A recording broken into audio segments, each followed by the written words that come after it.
I'm shooting an entire short film in my apartment complex, and it's just me. One-man crew. Yes! And here's exactly how I'm doing it. And I'll show you how I went from this to this. During the pandemic, I came up with a method called One Shot Filmmaking. Is it perfect? No. Did I finish a lot of short films?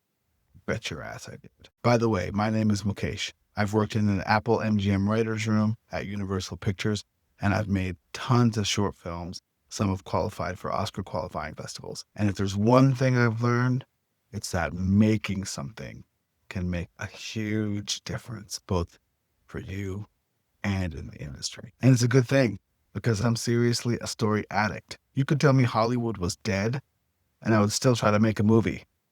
I feel like that's more of a curse. A terrible curse.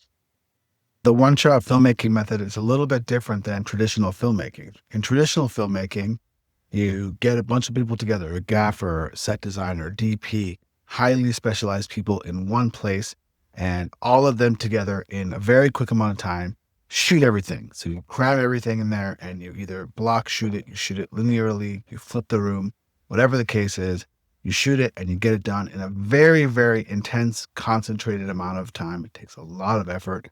It is hard. They have a whole time period known as pre-production planning for that. And because of that, it costs a lot of money.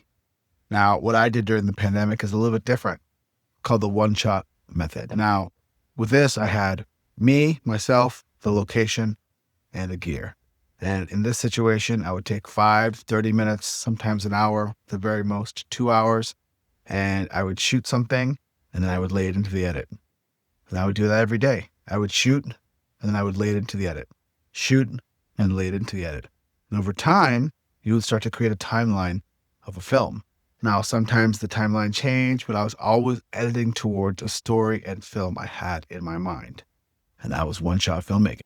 This is perhaps the most important part before you shoot. The story. The part that every director skips over. Luckily, I'm also a writer. This is perhaps the most important part before you shoot. The story. The part that every director skips over. Luckily, I'm also a writer. Now, with the one-shot filmmaking method, it doesn't always serve you to pre-plan a bunch of things. So come up with a rough story.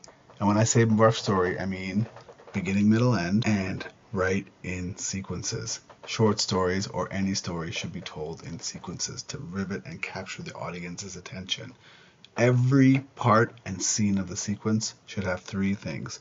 And writing can be much deeper and it deserves a whole other video, but the 3 things they must all have, every beat and every scene should have tension, should change the character, or you should learn something about the character, and should have a plot advancement.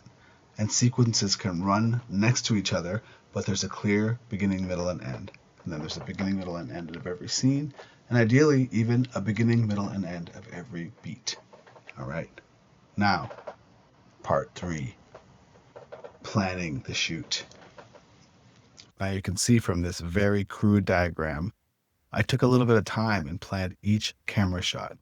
It's a VFX heavy film, and I knew that I wanted every shot to be specific and tell the story. Every shot I had to have, and if I couldn't get it, I would modify it.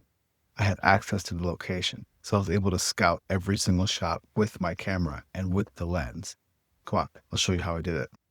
So I was originally going to shoot over there, but the sunlight is so bright, I don't think I could do that. Maybe a test shot later. But now I'm just going to shoot it from my front door, which will actually be a little easier. This is the hallway. Now, if you walk out, it looks like this from the other side. But I will be putting the camera right there. And it will be pointing this way, just like my diagram. Okay, so now I'm going to go over how I did this. I used a combination of AI softwares. Instead of having to do actual VFX and pay for all these effects, I paid for credits, paid for a lot of credits, more and more credits. And I learned that Kling oftentimes breaks spatial reasoning and then therefore breaks the model. So I was able to generate a background that matched the background on my footage exactly, But when I use it with other footage, it broke the spatial reasoning, but that means Kling can recognize the spatial reasoning.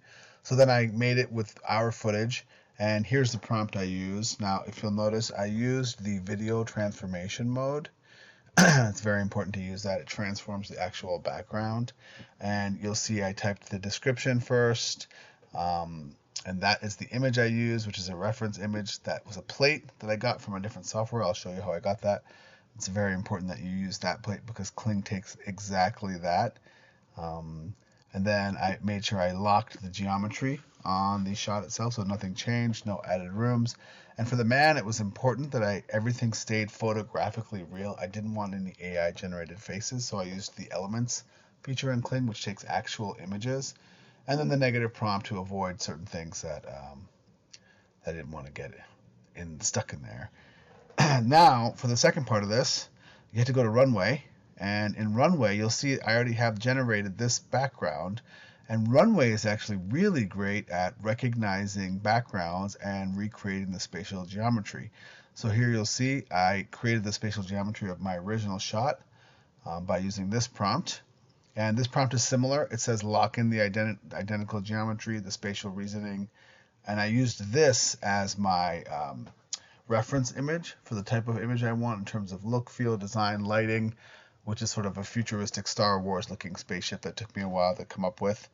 And then when you hit generate, after you fill out the prompt correctly, now you'll notice there's the preserve language prompt, part of the prompt. There's where I describe the actual set.